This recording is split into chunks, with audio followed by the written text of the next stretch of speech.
Assalamualaikum warahmatullahi wabarakatuh. Selamat datang di channel saya. Bersama saya M. Tahir Noviandi, kita akan masuk dalam pelajaran PPKN. Selamat menyaksikan.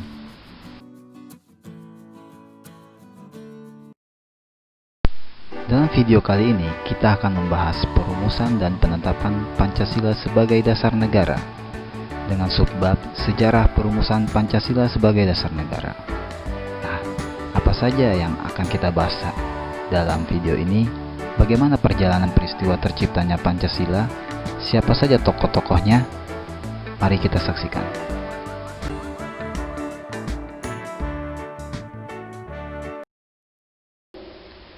Masuk ke pembahasan yang pertama. Pembentukan BPUPKI dan usulan dasar negara oleh tokoh perumusan Pancasila.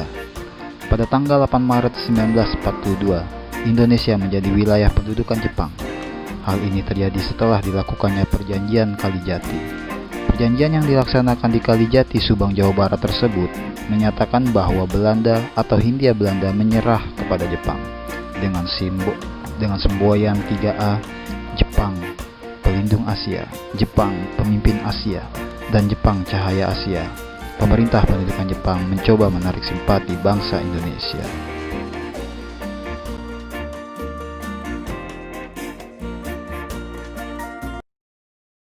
Pada 17 September 1944, Perdana Menteri Koiso dalam sidang istimewa Parlemen Jepang di Tokyo memperbolehkan daerah Hindia Timur atau Indonesia untuk merdeka.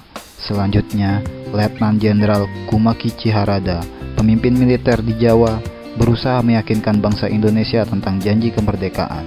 Sebagai realisasinya, pada 1 Maret 1945 diumumkan pembentukan Badan Penyidik Usaha-Usaha Persiapan Kemerdekaan Indonesia atau disingkat BPUPKI. Dalam bahasa Jepang dikenal dengan Dokuritsu Junbi Chosakai.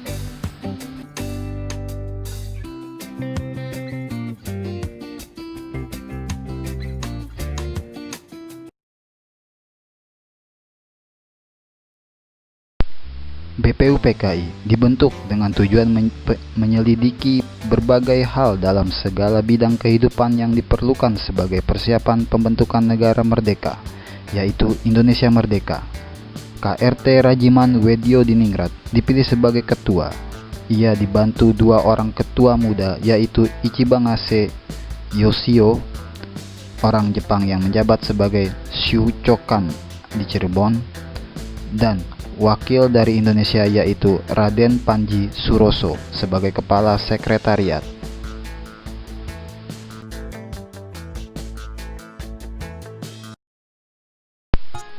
Pada 29 April 1945, bertepatan dengan hari ulang tahun Kaisar Hirohito, anggota BPUPKI dilantik. Jumlahnya 62 orang ditambah 7 orang Jepang tanpa hak suara. Soekarno tidak menjadi ketua karena dia ingin lebih aktif dalam berbagai diskusi. Bendera merah putih dikibarkan di samping bendera Jepang, Hinomaru. Sejak didirikan, BPUPKI telah mengadakan sidang resmi sebanyak 2 kali.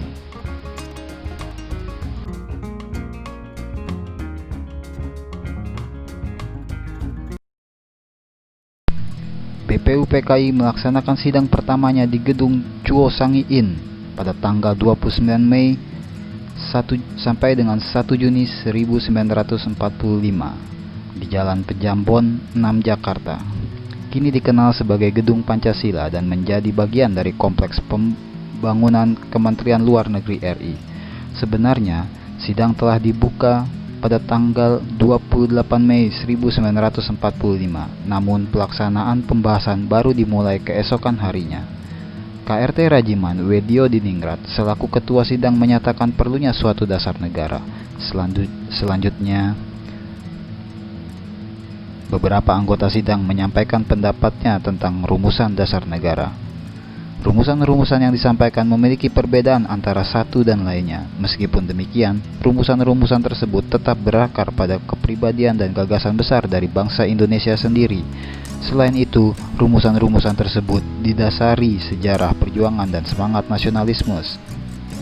Selanjutnya, Muhammad Yamin, Supomo, dan Soekarno mengajukan rumusan tentang dasar negara.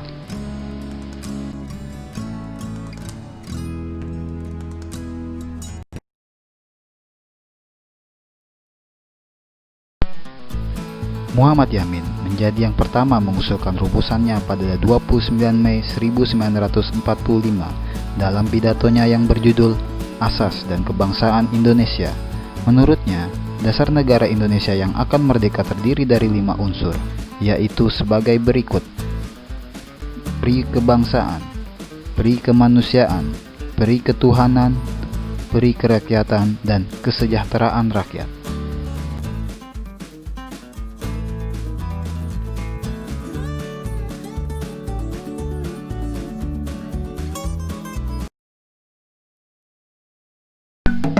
Selanjutnya, pada 31 Mei 1945, Supomo menyampaikan pidatonya tentang dasar negara. Ia mengatakan bahwa negara Indonesia yang merdeka harus mempersatukan diri dengan segala lapisan masyarakat. Menurutnya, ada 5 unsur yang menjadi dasar negara, yaitu sebagai berikut: 1.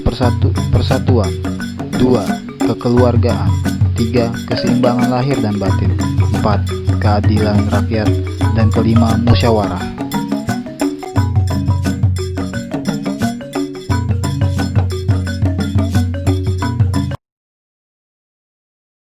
Pada 1 Juni 1945, Soekarno menyampaikan pidato tentang dasar negara Indonesia merdeka.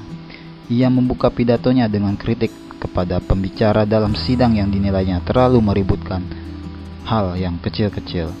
Hal ini karena sejak 28 Mei 1945 itu para pembicara sebelum Soekarno disibukkan oleh perdebatan bagaimana bentuk negara kelak, wilayah yang akan ditetapkan sebagai negara Indonesia, dan cara menjalankan pemerintahan. Ia menjelaskan bahwa modal utama dari negara yang akan segera lahir itu tak lain adalah kemerdekaan.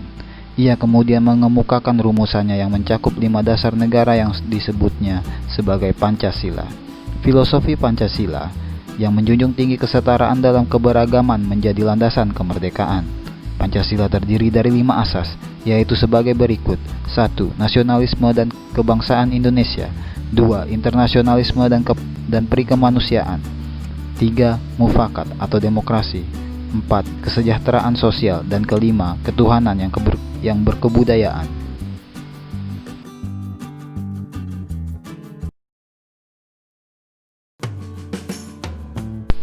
Demikianlah pemaparan materi dalam video kali ini. Semoga video ini bermanfaat untuk belajar kalian. Terima kasih saya ucapkan atas kerjasama kalian untuk menyimak dengan baik video ini. Semoga sukses selalu dan tetap jaga kesehatan.